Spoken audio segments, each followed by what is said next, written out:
আসসালামু আলাইকুম। ওয়ালাইকুম আসসালাম। কেমন আছেন? হ্যাঁ, আল্লাহ রাখছে কোনো মতন। আপনার নাম? আমার নাম রেশমি। রেশমি। তো রেশমি, আপনি প্রতিবেদনে কেন আসছেন? প্রতিবেদনে আছি ভাই, মনে করো যে কষ্টের মাঝে পইরা। কষ্টের মাঝে পড়া? হ্যাঁ। তো কি কষ্ট রেশমি আপনার?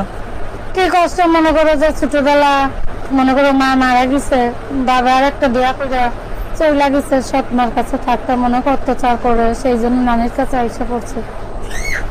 সৎমার কাছে থাকতেন, অনেক অত্যাচার করে, সেই জন্য নানির কাছে চলে আসছেন। হ্যাঁ ভাই। তো প্রতিবেদনে আসছেন কি কারণে? প্রতিবেদনে আইসে মনে করো যে আমার নানিটা অসুস্থ, টাকার জন্য ডাক্তার দেখাইতে পারি না, এইদিকে মনে করো যে সেলাই মেশিন এর কাজ করি, নিজের একটা বড় ভাই বোন নাই, কাজে গেলে যে অসুস্থ নানিটারে দেখবে, ছোট একটা ভাই আছে 6 বছর বয়স, আমি বড়।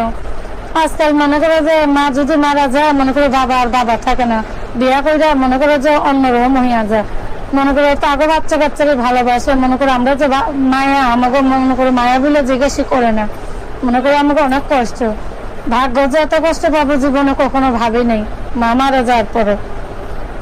আচ্ছা, তো প্রতিবেদনে আসছেন কি উদ্দেশ্যটা কি? আপনি কি মানে বিয়ে শাদী করতে যাচ্ছেন? ভাইকে একটা মেয়ে দর্শকের সামনে যায় কিসের জন্য? খালি কি মানুষ হেল সহযোগিতার জন্য যায়? তা না, মনে করো যে বিয়ে শাদী করার জন্য মানুষে যায়, যে মনে করো যে আমার সুখে দুঃখে আমার পাশে থাকবে, একটু আজীবন আমার দায়িত্ব নিবে, সে যেমনই মানুষ হোক ভাই, আমি তাকে মনে করো জীবন সঙ্গী করতে চাই। আচ্ছা, তো আপনি প্রতিবেদনে মেনে আসার উদ্দেশ্য হলো যে আপনার একটা মনের মতো একটা মানুষ চাচ্ছেন, এবং কি সে যেমনই হোক, বুড়া হোক জোয়ান হোক, তার দুইটা বউ থাকলেও এবং কি সংসার থাকলেও কোনো সমস্যা নেই। না ভাই, অসুবিধা নেই, মনে করো যে ভাইকে আজকাল চেহারা দিয়ে সবকিছু হয় না, বয়স দিয়ে সবকিছু হয় না, ব্যবহার চরিত্র বঞ্চল করছে, সে যদি একটু ভালো পরিবেশ আমার সাথে কথা বলে, তার দ্বারা তো আমি 2 বেলা ডাল ভাত খাইতে পারি, পর্দা হিসেবে নামাজ রোজা পড়তে পারি, দিন পুরুষের মুখ না দেখতে হয়, বাইরে আমার কাজে যাইতে না হয়, মনে করো সেইরকম মানুষ পাইলে তাতেই আমি খুশি আছি।